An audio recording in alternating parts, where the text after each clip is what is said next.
listening to Affect Autism, where affect is the #1 tool we use in supporting child development through playful interactions.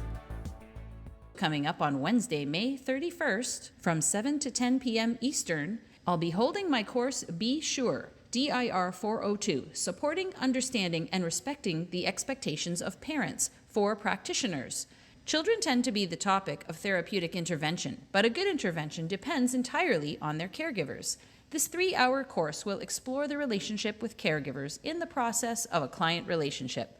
Topics covered will include the spectrum of parents, meeting parents where they are by understanding their process and their journey, and how you can be the supportive and understanding practitioner whom caregivers trust and feel confident in.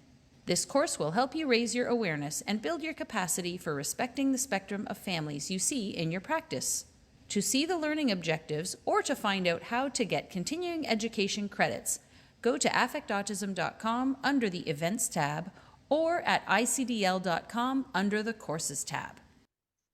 Welcome, listeners. I am Daria Brown, and I am here this week with Gabriela Michaca, who is in Los Cabos, Mexico. She is a licensed school neuropsychologist and also just received her master's in occupational therapy. She is also a DIR expert training leader, and she recently presented at the International ICDL Conference on DIR Floortime in New York City about parenting styles and how to apply Floortime coaching with each style.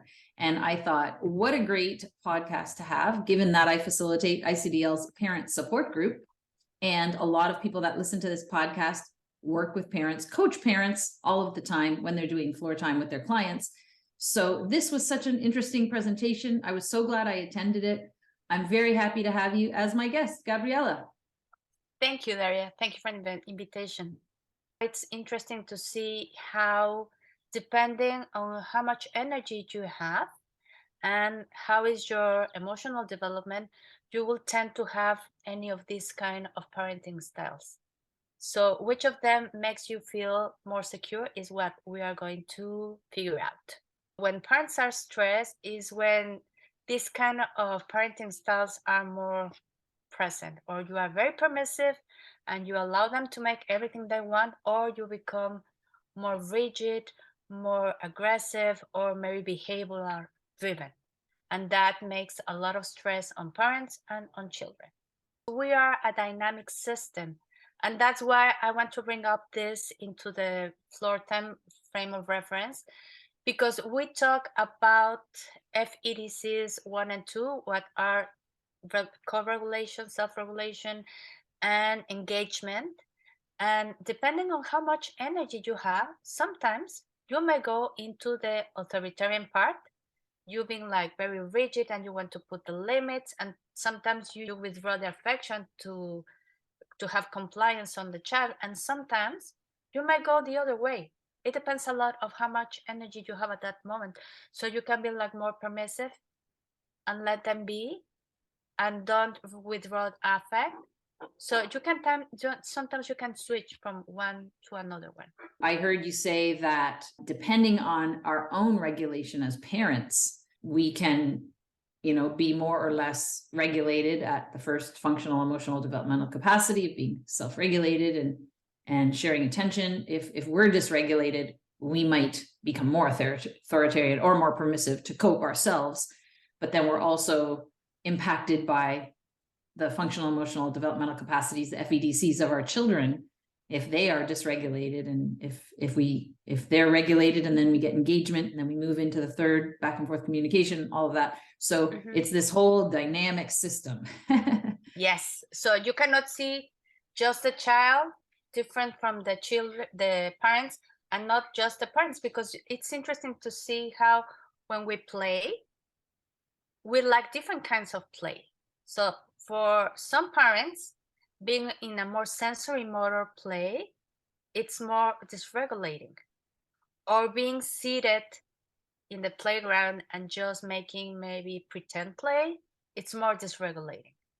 So that's why it's very important to set the level of play to the child FEDCs and the parent FEDCs. This is so interesting. So let's go through the 3 parenting styles Let's start with the first one, authoritarian. And I remember learning about these styles in my psychology courses in my undergraduate as well. So this is a nice review for me. So let's start with the authoritarian. So Bumbreen described it as small controls and evaluated behavior according to his beliefs and absolute expectations. Usually their motivation is more theological and the authority is pyramidal. So obedience is valued as a virtue and favors punishment and coercive. So usually the child's actions are judged. There's a lot of judgment here on good or bad. And the parent likes to feel respected and they like a lot of work and the perseverance. So they don't usually encourage dialogue. So the parent feels that the child should accept their words as correct. So they have a lot of demands on house chores and they are restrictive and they give a little autonomy. So they use his power and his firmness and gives few explanations and it's very rigid in their position. So they tend to be variable in his cognitive of use of discipline, but withdraws love.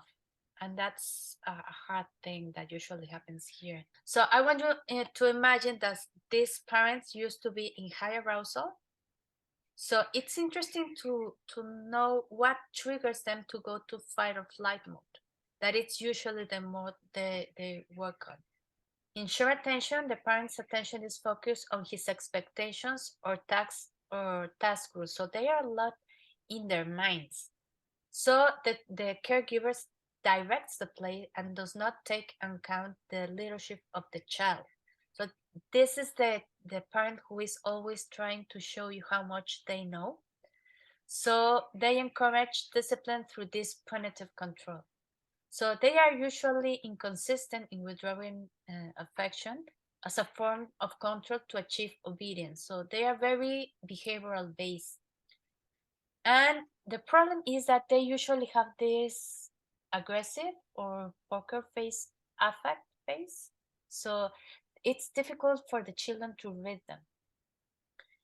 Usually they are very verbal, so they initiate most of the interactions and they pay little attention to the nonverbal cues of the child.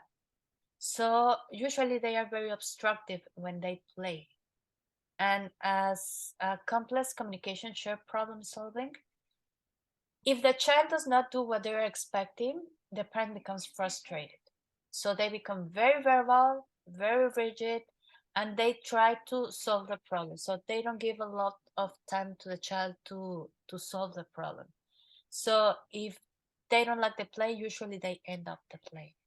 So when we go to the symbolic ideas, the parent has an idea in his mind. For example, if they want to play, there's a play called Fourth in Line, where you have to stack the coins, and that's the rule of the game. They won't allow a different way to play the game. So that's why they insist a lot on the rules. So usually this kind of parenting style does not recognize their own emotions. So usually they project their emotions and their judgments to the child during the play. So they do a lot of excessive comments about the causes and the consequence based on their rules. So one of the things that they struggle more is that they start judging and assuming what happens in the play, and sometimes they don't allow the child to share his own experience. And as we know, children need a lot of narrative so they can understand what they are doing, and sometimes their play is difficult to understand because they don't have a clear idea of the play.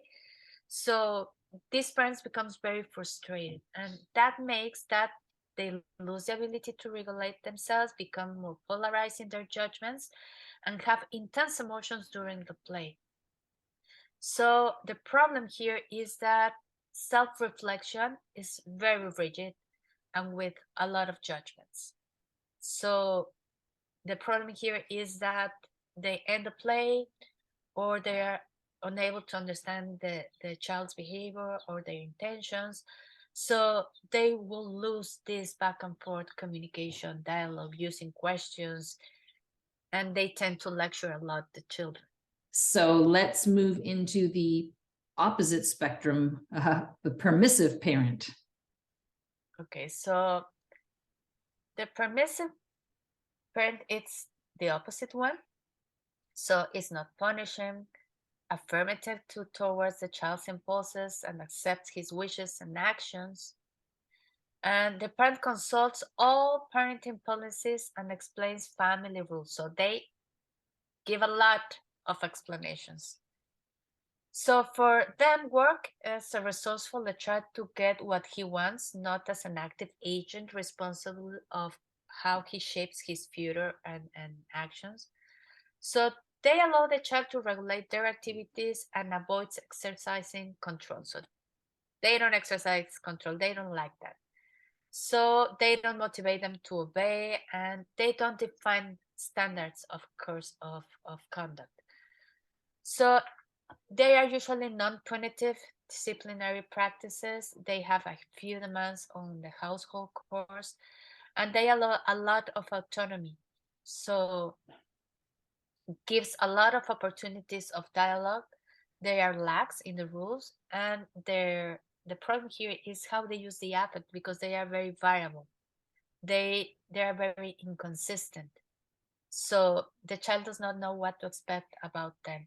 So that's how they usually work.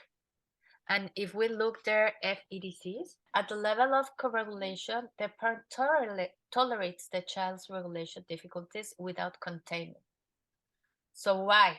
Just try to reframe why a parent can't co-regulate if he's not regulated. And this is when we start talking about the stress and sometimes the lack of energy they have. So in the shared attention, most of the parents are dispersed or passive and with little contingency, with the child showing permissiveness. So I'm wondering here what the permissiveness means. Okay. So in engagement, the parent is consistent when withdrawing affection, and the parent gives more autonomy and has an indifferent affection towards the child, needs of closeness. So I'm wondering a lot what's happening in this parent, which might not be aware of what's going around him, or maybe they are more like if we look to in their arousal, they might be frozen or disassociated. So maybe most of these parents are in a very stressed state. So also in the back and forth simple communication, there are little contingent on his answers in the play, and sometimes the answers are not very logical. So they perceive the nonverbal cues, but they don't know what to do. So they don't use the obstructive play to encourage the child to interact in a right level of play. So they are usually going like lower in the level of play.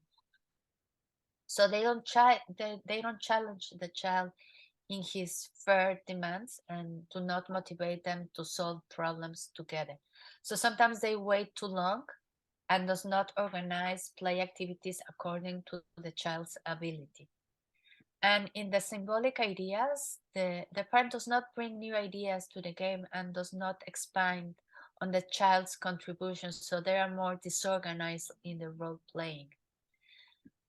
And of course, that the parent allows unregulated expression of the child's emotion and does not establish these logical cause and effect relationships.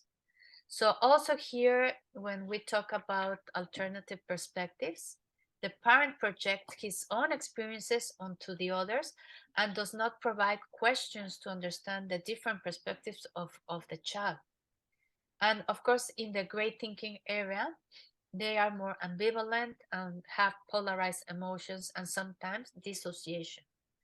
So their abilities for self-reflection, they can be more disorganized and neglecting allowing a poor modulated expression of affect.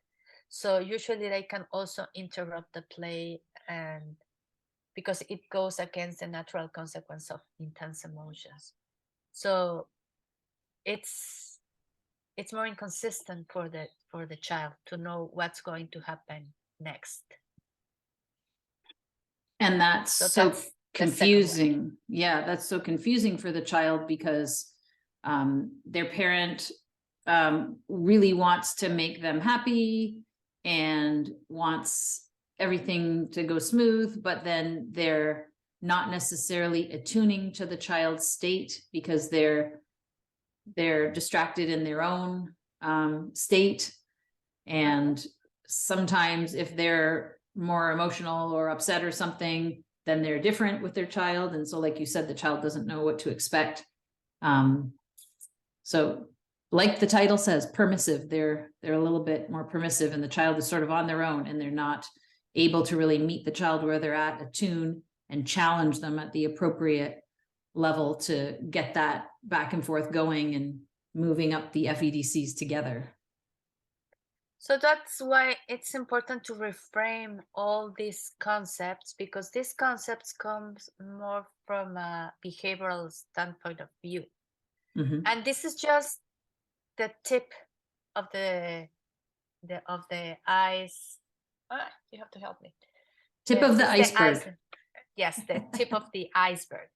So we don't know what's going on in under the surface, and This is that's just what we why. see. Yep. Yes, so thinking about the FEDCs and thinking about their individual differences help us understand what they are dealing with, so we can start tapping on those levels before telling the parent do this or do that, or have you wondered this or wondered that, because sometimes they are not in the space for this self-reflection. So as you build with children the FEDCs, that's something that you have to build with the parents too, but from a different perspective. So that's why mindfulness approach is very useful for this kind of parents. All right. So I like that last point that you made, that because it was something I was thinking about while we were talking about those first two styles, is these really sound negative, and it sounds like we're putting a negative spin on parents. And what you said is, this is the surface behavior that we see, and we want to dive further, which is coming. So stay tuned, people. But before we go to that deeper level, the third parenting style you shared is, and I'm going to share a slide from your presentation for those listening on audio. You can see the slide if you check out the YouTube video or go to the blog post at affectautism.com. On today's blog post, I will share this slide in the write-up. So this is the third style, the authoritative parents. Yes, and this is like the middle one, the one that it's more regulated, and it was described that this kind of parenting style respects the child's lead and supports activities. And they discuss the reasoning behind the parenting policies. So they have a lot of dialogue with the child so they can understand why are they doing what they do. And they talk about their values, and they promote autonomy and self-determination in the discipline. So they exercise a firm control when there are differences between parents and children, but do not impose restrictions. And that's why here autonomy is very valued. They recognize their rights as an adult, but respects the child's interest and problem-solving style. So they allow the child to figure out how they want to solve problems, something. And the caregiver affirms the present qualities of the child, but raises behavioral standards toward the future, in which he studies the reason as a way to achieve the objectives. It does not make a group consensus for decision making, but it's still not considered infallible. So they recognize that sometimes they may do mistakes and they look for repairing them. So this kind of of parenting style has a non-punitive disciplinary practice and does not use withdrawing love as a form of control to obtain obedience. Make use of explanations, promotes dialogue, and it's firm with the rules. So it makes moderate use of demands of housework restrictions and the use of power. So those are the characteristics. And if we think about the level arousal, they are more mindful, and their level of arousal is more flexible. So they can recognize when they go to fight or flight or when they get frozen, so they can talk about how they feel. So This sounds to me, it sounds to me like this is a more positive parenting style versus the other two. I would say it's a more co-regulated parenting style, A more co-regulated parenting style. Yeah. We hope always to be co-regulated, but the truth is not, we are not always co-regulated. So this kind of parenting style is the one we have to be more mindful. And sometimes we can achieve that, and sometimes we can't, because we are tired, because we are stressed, or because there are a lot of things going on. And that's why be sensor informed and be trauma informed when we coach parents. It's very useful, because then you stop doing judgments to them and they start understanding themselves. And that's, I think that's the goal. We want to promote something different on them, but they are more mindful about who they are and why they are that way. Yes. So it's non-judgmental. So that's why how we address them and how we sustain them, it's an opportunity to learn how to relate different and feel more safe and secure when someone is helping you to raise your child. So it's like more holding hands, more than trying to address or change something on them. Yes. So okay. That's why co-regulation here it's very important, and the parent it's more able to provide rhythmicity, predictability, and modulate sensory inputs. So they usually are more slowly and repetitive, and the parent here is more aware about how they breathe. So you can see how they modulate their breathing.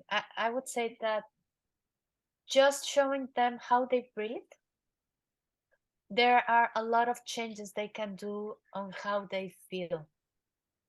So this kind of parenting style leads to be more present in affective resonance with the child during the play and follow their lead. So the parent is more able to wait.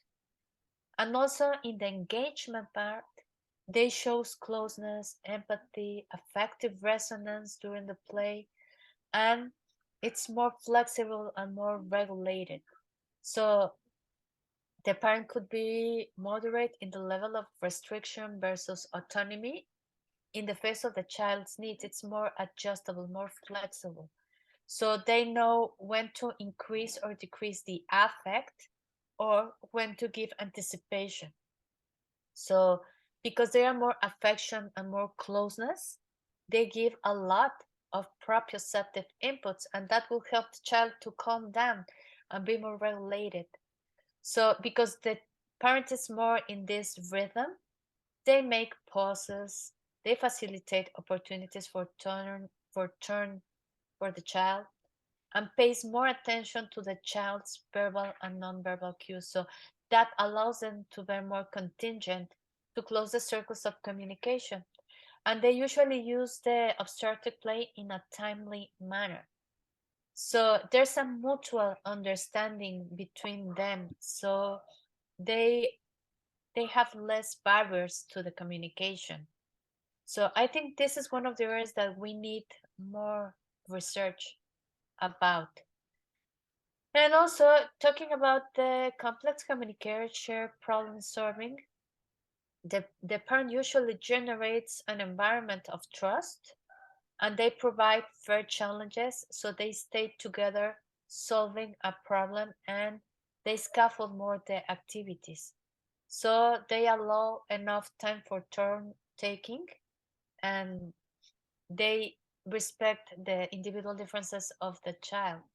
So in the symbolic ideas, they understand, and sometimes if they don't understand the child idea, they can wait, wonder what's the child's intention. So how they use the language is very different because they don't usually use adverbs, adjectives, or prepositions. So they can build on different ideas about the child's play. So of course they support a lot the child based on empathy, and the parent is more flexible to simulate ideas and emotions in the play.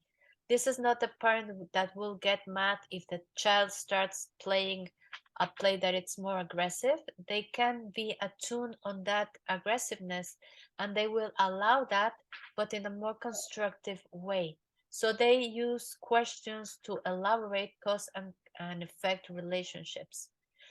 And because of that, they can understand the child's perspective and respect it, and understand that this is just a play. And play, it's interesting because sometimes they confuse play with reality, and play is just this intermediate space between the fantasy and the reality when we are allowed to make mistakes. So Mm-hmm. only when they understand this alternative perspective, they can build this medium space where they can, everything is allowed, but because we both know we are playing. So the parent, it's more in the thinking, the gray thinking area. They can tolerate intense emotions, and they can mimic them, and if it's necessary, support the natural consequences, but in the play, not outside the play. They stay in the play. And if, for example, a child will maybe hit a character, they will show the emotion about being hit, and they will show the emotional, natural consequence about being hit, but they are still playing. They stay in the play. So they are more able to reflect and learn something about themselves from the level of play and communication that has with the child. So the way they communicate, it's more assertive. So that's what I would say about this kind of parents that are easy for us because there's less to coach. Yes, they've got the attunement already that we want to see. Again, I like how you're pointing out that this is sort of the surface level, the behavior that we see, and now bringing these three parenting styles into the Floortime framework, which was the topic of your presentation, allows us then to look at how to coach the parents to be play coaches for their children. You're listening to Affect Autism. Now let's take a quick break to hear from the International Council on Development and Learning's new board president, Emil House. He is a self-advocate in South Africa, and he's here to tell us about an upcoming event on June 2nd and 3rd, 2023, called Diversity is Phenomenal. Tell us about this exciting event, Emil. Edu360 Foundation is delighted to host, with the support from ICDL. We are proud to involve our students, our staff, and teachers in this auspicious event. The symposium and the concert is all about creating awareness towards neurodiversity, bridging the gap, and educating society, and most importantly, bringing the community of practice together to create awareness, to educate, and to make an initial difference in the field of neurodiversity internationally. Listed on the website is the time in Johannesburg. You are 6 hours ahead of Eastern Daylight Time. That's at icdl.com. On the top banner, click Learn More, and it will bring you right to the website, which I'm showing right now for those watching on YouTube. I want to thank you, Emil, for putting together such a great group of professionals and talented neurodivergent individuals for the concert. I am so excited to see this event grow, and I hope everybody will buy their tickets and attend. So definitely there's an option for everyone. We're making more inclusive. We're creating a fantastic atmosphere which will prickle the imagination of our guests, our participants, and it's going to be a worthwhile experience. It's going to be the first of its kind, and we are making a difference together. Fantastic. I hope that listeners will support this. Again, icdl.com at the top, orange banner, diversity is phenomenal. Now back to our podcast with Gabriela Machaca. You used the dynamic system reframing of it, and I'm showing a diagram here from your presentation, which I will put in the blog write-up for those listening on audio. Check it out. You'll probably have to zoom in because if you're watching this on YouTube, it'll be really hard to see the small text. Yes. But I think the point is that it's not a developmental ladder. It's this dynamic system with lots of circles and arrows going around and the other way and the other way. So would you like to describe this? And there's also a link here for a reference for those that want to look this up. I will put the link to this open dynamic system reframing DIR Floortime approach in the blog post. Here, this is based on self-regulation paradigm from Stuart Shanker's work. So if you can see here, there's a lot of things happening around the parents. So the parenting style is just an occupation. That's the way we raise children. But that depends a lot on how much they have emotional support, how they have a social and cultural support system, and of course their metabolic and body functions. And that's why I start speaking this about how much energy do they have. So if I'm stressed and I have hidden stressors like not eating well, not sleeping well, you think I'm going to play. So if I'm very stressed because I'm overworked or I have different occupations that I need time to go through, it's difficult sometimes to ask them for them to play. So for example, in Floortime, we ask to play maybe several times a day for 2 to 3 minutes or maybe to 20 minutes. So that's why we have to think about all the system, because maybe one people won't be able to meet the child's need about play.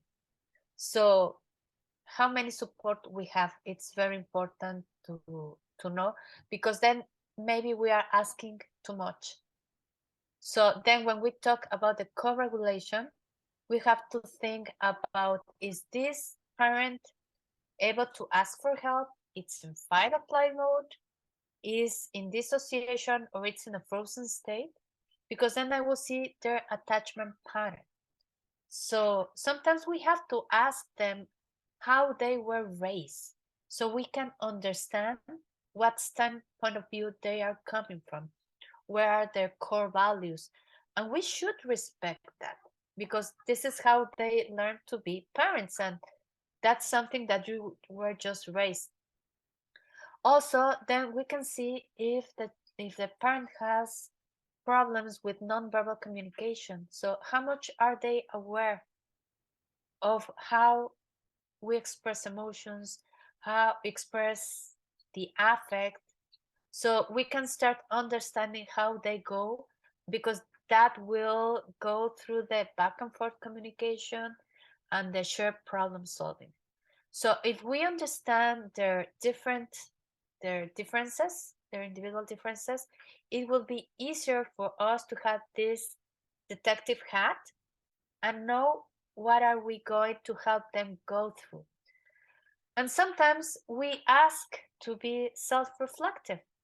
And being self-reflective, we need everything online, so we can go to know what's going on me.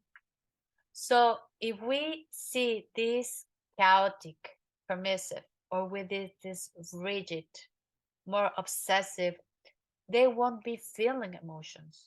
and the other one will be overwhelmed. So we need to just put them in a better space so they can start listening to us.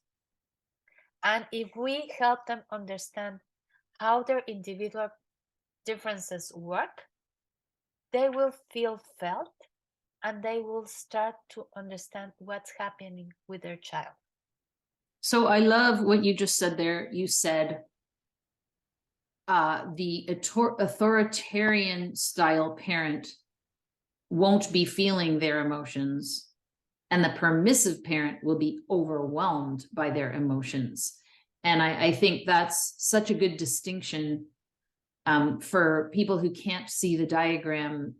It's showing on the outside parenting style, like she said, social cultural support systems, your metabolic body functions, your occupation, your play occupation too, and your emotional supports that you have all impact everything in the middle, which she has down the FEDCs, the functional emotional developmental capacities. She has from co-regulation to engagement, you have that sensory modulation, and then from engagement to FEDC2 to FEDC3, the back and forth communication, your attachment pattern. She was talking about how that impacts that, and going into shared problem solving, how nonverbal communication are you using that affect, and then you're talking about whether or not you're able to reflect if you're overwhelmed by your emotions, or if you're not feeling your emotions, you're not really able to reflect. And so I love all those points you made, that it really helps when you're non-judgmental and you can really regulate and attune with the parent and help them be able to reflect and see that, and you have that compassion for everything that they're going through and how they were raised and what they're experiencing and why they're presenting either this authoritarian or permissive style.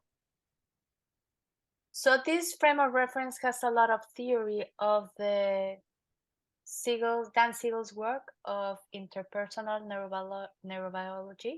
Mm-hmm.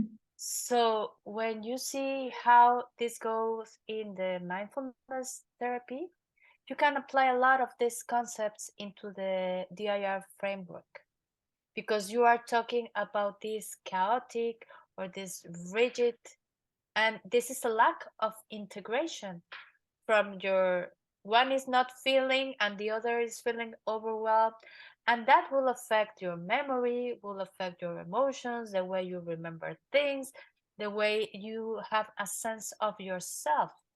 So what happens when we see, I talk about the projections during the play, how they project their own conflicts on the and how the child play, they start seeing themselves as separate. And one of the examples I use very frequent to explain this is that I would say to the parent, okay, you say that you have the truth and these ideas are the good ones and there's nothing else. That's your lens. So, okay, show me an apple. So I raise my hand and say, what color is your apple? Tell me a color. Oh, you're asking me? Yes, of course. Okay, I thought you were giving an example. Yeah, I'll say my apple's green. Okay, my apple is yellow. Okay, give me your apple. Okay, here's my green apple to your yellow. I don't see anything. Where's the apple? Here. No, I don't see anything. I see your hand. Where is the apple? It's in my imagination. Yes, it's in your head. So there's just a conceptualization of the apple in your head. That's an idea. Mm-hmm. So ideas are always truth. And that's when the parent starts reflecting. Oh, so I ask, how much you believe on your ideas? So that's when they realize that ideas are just a way to understand reality. So that's your own interpretation of reality. So there might be other interpretations too, like my apple is yellow. So I help them understanding that we have different uses of language. So, okay, I can say a judgment. If I say you are ugly, tell me where's the ugliness. Yeah, You I can liked say, I liked this example. You gave this example at the presentation and asked some of the audience members. so when I say ugly, tell me where is the ugliness. I can tell you are wearing a jacket that it's long sleeve, that it's black, and you have a blue shirt. But I don't know how you feel on your blue shirt, because that's your experience, it's not mine. I would say it's comfortable, but I haven't touched it. I haven't seen it. So I don't know your experience about wearing your blue shirt. Mm-hmm. So that's when we assume things of the other one and we are not certain and we don't have the certainty. And that's where we start wondering.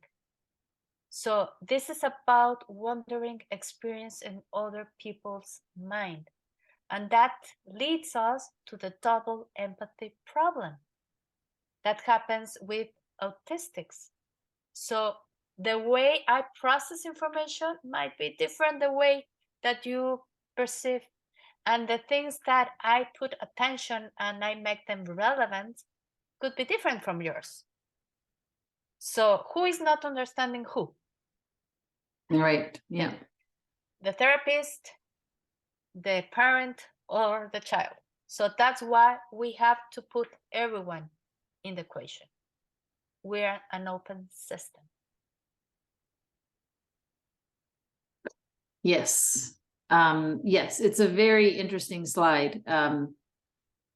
And it goes to show how there is no one prescription for floor time, because parents really, especially when they're new and they come in, what do I do, to fix things? Because that's the impression they get, is that there's all these problems that need to be fixed.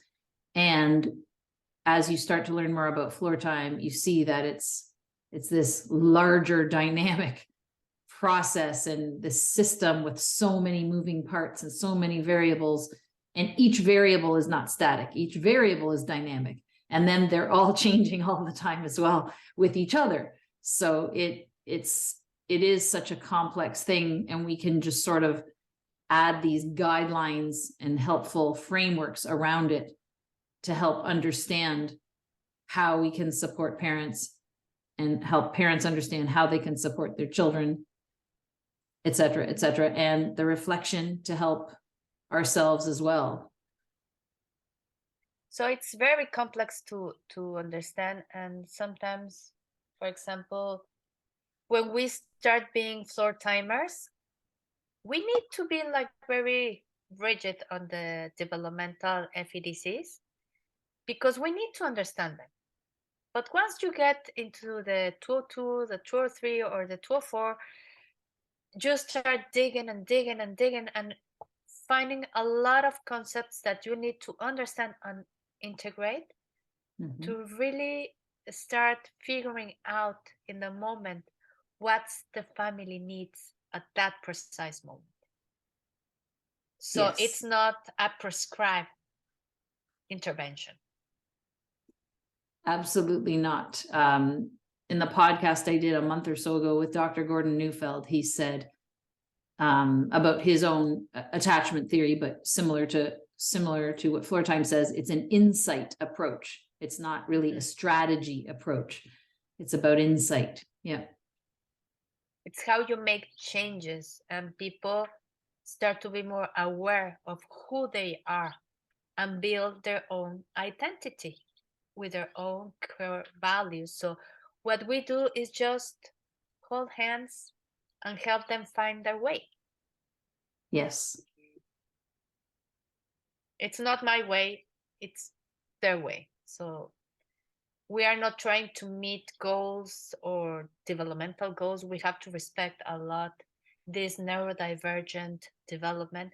And that's why I was also thinking about how to reframe the levels of play in this population, because they have different milestones at different times, and the way they express it, it's completely different. So we have to take out that developmental view that we were trained, especially maybe 20, 30 years ago, and we have to start rethinking about that too. So for me, this has been a great experience because it has helped me to see all the things I don't know. Yes. And I need to ask autistic people so they can help me understand them better. Yes, the more we learn, the more we realize we need to learn. Yes. Yeah. So do you have any final tips for parents who are listening and they say, oh boy, I think I was too authoritarian with my child. Oh boy, I think I was too permissive with my child. I want to be more like the authoritative type that you're talking about. You were sort of reframing it in Floortime terms and talking about coaching and making that awareness. But if there's parents out there who don't necessarily have access to a coach, what kind of tips would you give them as they are reflecting? Or, I mean, I guess the first tip is to sort of sit and reflect and think about the way that you are feeling when you're playing with your child, and notice things in yourself that come up. I think that the first suggestion will be mindful to yourself and look yourself with softer eyes. It's like we don't have the perfect parenting style. This moves through time. So be mindful and take care of yourself. That means if you need to sleep, if you need to eat, if you need to make exercise, give you time to do all that, because if you are not metabolic in a good state, you won't face appropriately the stress that maybe you have in your daily life. And I would say that's my first recommendation always. Be mindful and be kind with yourself. Also, be flexible, because this is a learning process. That means that we will make a lot of mistakes before we have our first intervention and maybe say, this works. So it's sometimes a trial and an error process that we need to understand and do this detective work of what works and what might not work. And if it doesn't work, why it doesn't work, we put our detective hat and we start looking for stressors. Also, I would say that we have to be aware of the language that we use. And it's like, be careful of what you think, be careful of what you said, and be careful of what you feel. Because sometimes the use of a lot of judgments will have an impact on your feelings and your emotions and on your cognition. So and would you say judgments of yourself, judgments of your children, or both? Both. Judgments in general, because if I say ugly, if I say fat, if I say mean words, guess who is receiving all that feeling, all that energy? The moment I'm thinking of them, I'm feeling them. So that's what I would say, it's suffering. Because maybe you have a pain, but the pain goes away.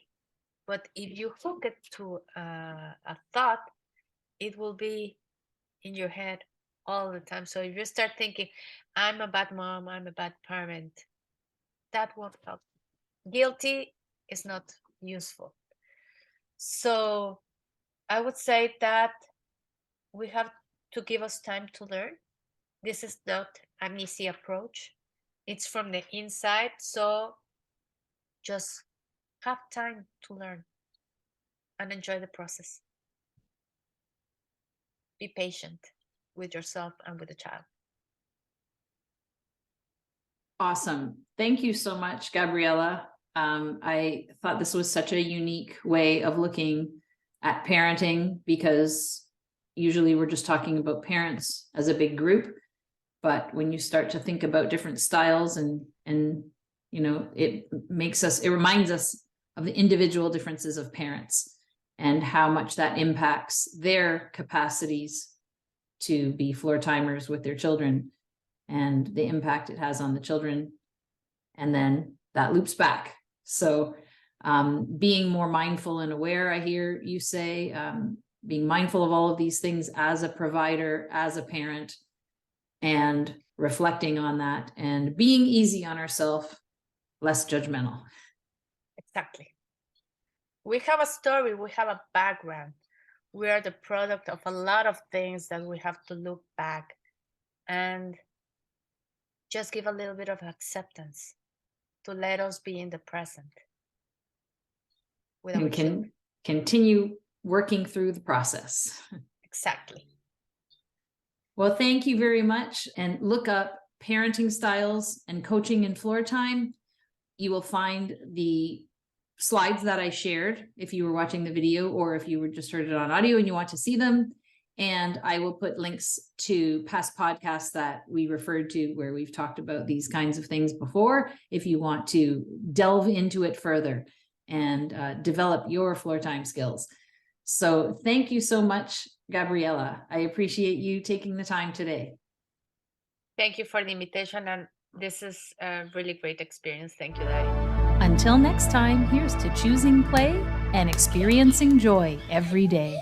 Let's hear from the International Council on Development and Learning's new board president, Emil Haus, and he's here to tell us about an upcoming event on June 2nd and 3rd, 2023, called Diversity is Phenomenal. Edu360 Foundation is delighted to host, with the support from ICDL, the symposium and the concert, all about creating awareness towards neurodiversity. First off, we are going to have a much anticipated symposium. The symposium will basically bring the community of practice together. The much anticipated Diversity is Phenomenal concert will also be on the 2nd of June, where we will bring talents together, neurodiverse talents, to celebrate the wonderful gifts of neurodiversity. Do you know what's brilliant about this event is, especially the concert, we are showcasing the wide variety of talents. When you think about music, when you think about comedy, when you think about dancing, when you think about arts, we are accommodating and showcasing the unique talents of neurodiverse individuals in this event. ICDL.com, at the top, orange banner, Diversity is Phenomenal. Just like you, Emil. Thank you.